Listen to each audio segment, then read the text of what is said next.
The most dangerous phrase in modern economics isn't recession, market crash, or hyperinflation. It's everything is fine. If you look at the federal data hitting the news desks right now, everything looks absurdly, almost suspiciously fine. Unemployment is low, retail sales are steady, the national headline inflation rate has officially cooled down from its fever dream peak of a couple of years ago. On paper, the statistical ghost in the machine says the average American worker is making more money per hour today than they did 12 months ago. And yet, if you step out of the Bureau of Labor Statistics and walk into literally any grocery store, gas station, or rental office in the country, you will hear people asking the exact same question under their breath. How is everyone else actually affording this? This is the central paradox of the current economic reality. We aren't looking at a classic 1929-style collapse where millions of people are standing in breadlines with empty pockets. Most Americans are working. They get paid every 2 weeks. Money flows into their bank accounts. But almost the exact second that paycheck clears, it vanishes. It isn't spent on jet skis, high-end watches, or wild speculative stock trades. It is instantly carved up by an inescapable gauntlet of baseline survival: rent or a mortgage payment, groceries, health insurance, car insurance, utility bills, childcare, and minimum payments on debt that was taken out just to keep the lights on last month. Every dollar has a predetermined destination before it even exists in your account. What's left over at the end of the line, the actual financial buffer that separates a stable life from absolute ruin, is often down to single digits. When economists talk about inflation slowing down, they are using a linguistic trick that completely disconnects them from human reality. Slower inflation does not mean prices are coming back down.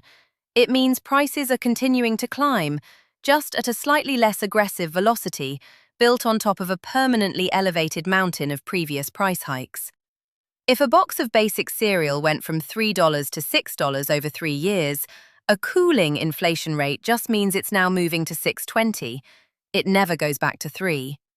But your baseline wages? They were calibrated for the $3 world.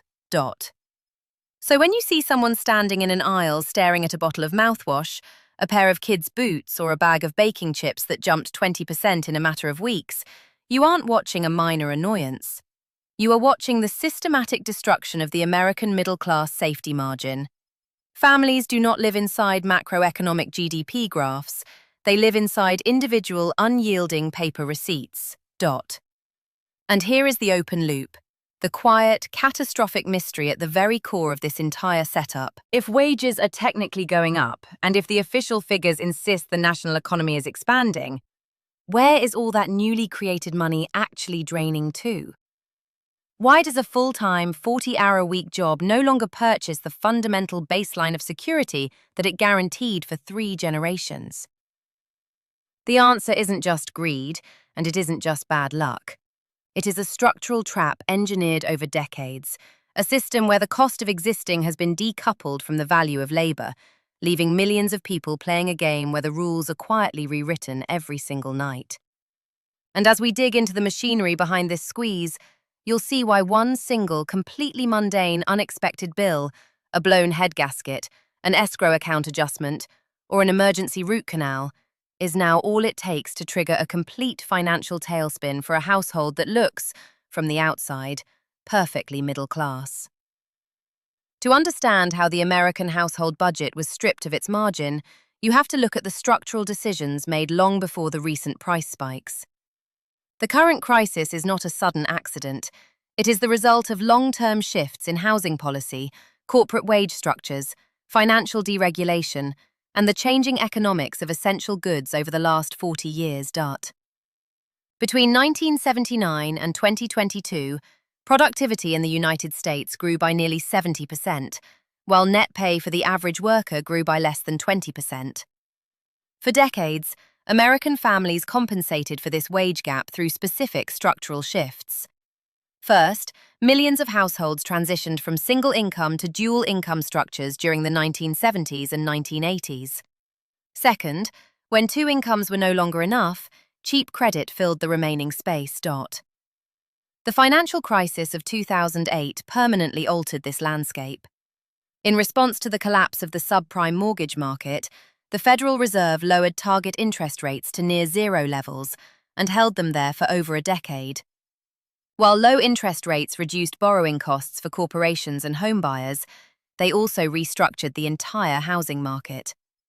Institutional investors, private equity firms, and corporate buyers entered single-family housing markets at an unprecedented scale, competing directly with individual buyers.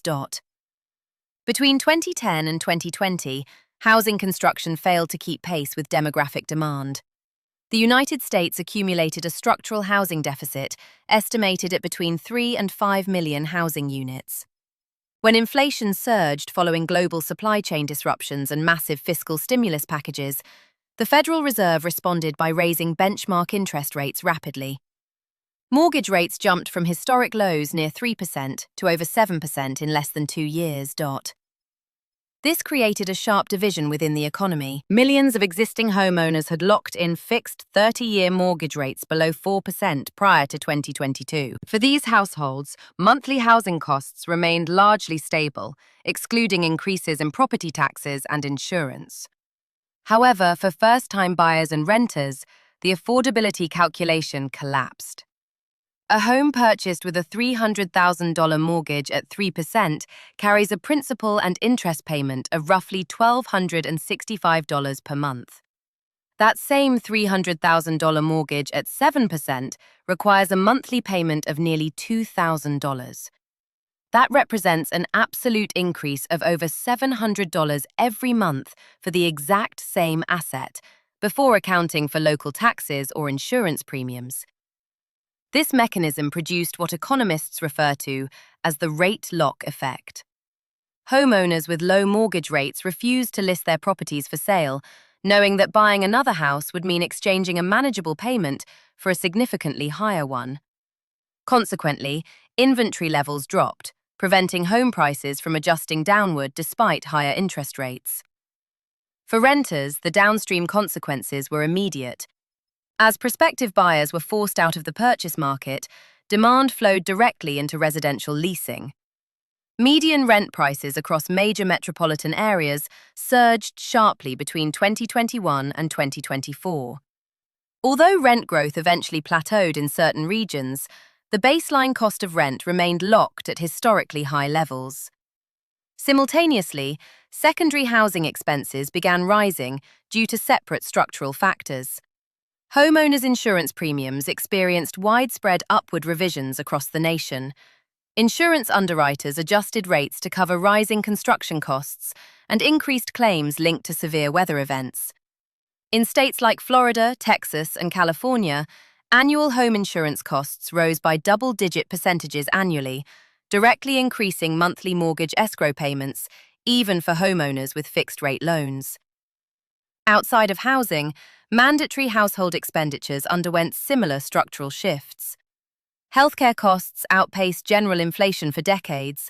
Employer-sponsored health plan deductibles increased significantly, transferring a larger share of routine medical expenses directly onto workers. According to data from independent health policy research organizations, the average single coverage deductible rose by over 60% over the past decade. Transportation costs followed the same upward trajectory. The average transaction price for a new light vehicle passed $48,000, driven by supply chain constraints, dealer markups, and automotive manufacturer shifts toward larger, more expensive vehicle models. Used car prices surged in tandem. As vehicle prices rose, auto loan durations expanded from the traditional 48 or 60 months to 72 or 84 months. Longer loan terms preserved lower monthly payments initially, but substantially increased total interest expenses over the life of the loan. By the time baseline inflation spiked across energy, food, and consumer goods, American households were already operating under high fixed overhead costs. Unlike discretionary purchases, essential expenses like rent, health insurance, car payments, and utilities cannot be adjusted quickly in response to a monthly budget shortfall.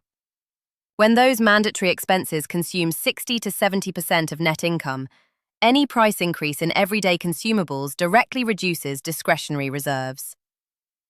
The historical trajectory shows that wages did not simply fall behind prices by chance.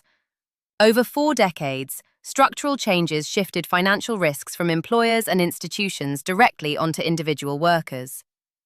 When macroeconomic shocks hit, households had no remaining buffer to absorb the cost.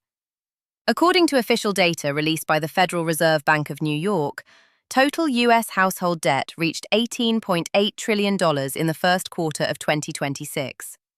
Within that aggregate figure, credit card balances stood at $1.25 trillion, while auto loan balances rose to $1.69 trillion, and student loan debt remained essentially static at $1.66 trillion. On the surface, national debt remained essentially static at $1.66 trillion. National debt ratios appear stable relative to total economic output. Below the surface, the mechanism by which households service this debt has undergone a fundamental transformation. Data from financial industry research indicates that average credit card annual percentage rates, or APRs, reached 21.5 to 22.1% for interest-bearing accounts in mid-2026. For consumers carrying revolving balances, these borrowing rates represent a historic financial penalty. A cardholder carrying a $6,000 balance at a 22% interest rate, who pays only the minimum monthly requirement, will spend over 15 years clearing the debt while paying thousands of dollars in interest charges alone. Industry surveys conducted in early 2026 reveal that over 60% of credit card holders who carry a balance have been in debt for more than 12 consecutive months. Crucially, when asked to identify the primary catalyst for their revolving debt, 41% of respondents cited emergency expenses such as medical bills or home and car repairs, while 33% identified routine day-to-day living costs, including groceries, utilities, and childcare. Less than 10% cited discretionary retail purchases like clothing or electronics. This data directly contradicts the narrative that widespread consumer debt is driven by luxury spending. Instead, credit instruments are increasingly serving as a liquidity bridge for baseline operational costs. As high interest rates absorb a larger fraction of monthly payments, less principal is reduced each cycle, turning temporary bridge financing into structural debt bondage. Simultaneously, non-traditional credit vehicles have proliferated outside the scope of conventional credit bureau reporting. The rise of Buy Now, Pay Later, or BNPL, platforms allows consumers to split short-term purchases, including weekly grocery runs and utility bills, into installment plans. Because many BNPL loan originations are not routinely captured in traditional credit scores, analysts at major financial ratings agencies refer to this accumulated liability as phantom debt. The presence of unrecorded microloans conceals the true extent of financial stress within lower and middle-income demographics. The squeeze on working families is further amplified by the escalating costs of childcare and elder care. Department of Labor studies indicate that infant care costs in metropolitan areas frequently exceed $11,000 per year per child, in many cases surpassing state university tuition payments.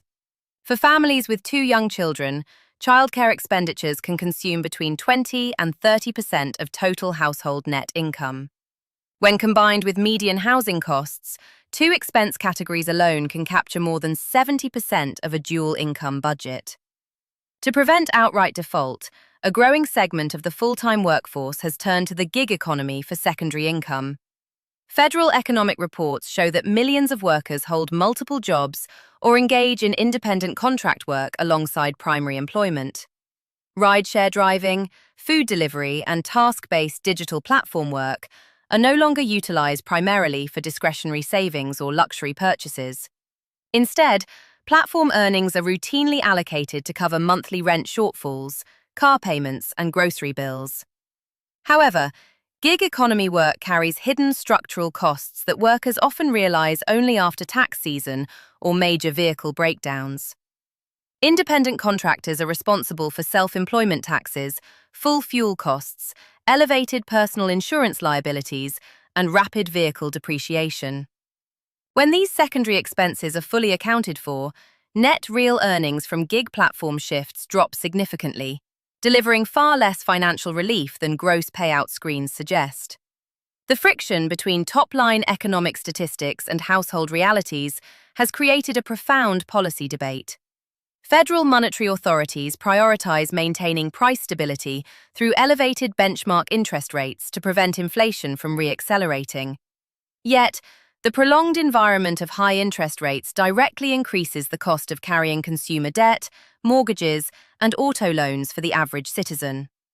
At the state and local levels, municipal governments are grappling with the spillover effects of diminished household financial buffers. Rising utility payment delinquencies, increased demand for food assistance programs, and growing housing instability are straining municipal safety nets even in regions reporting strong job growth numbers.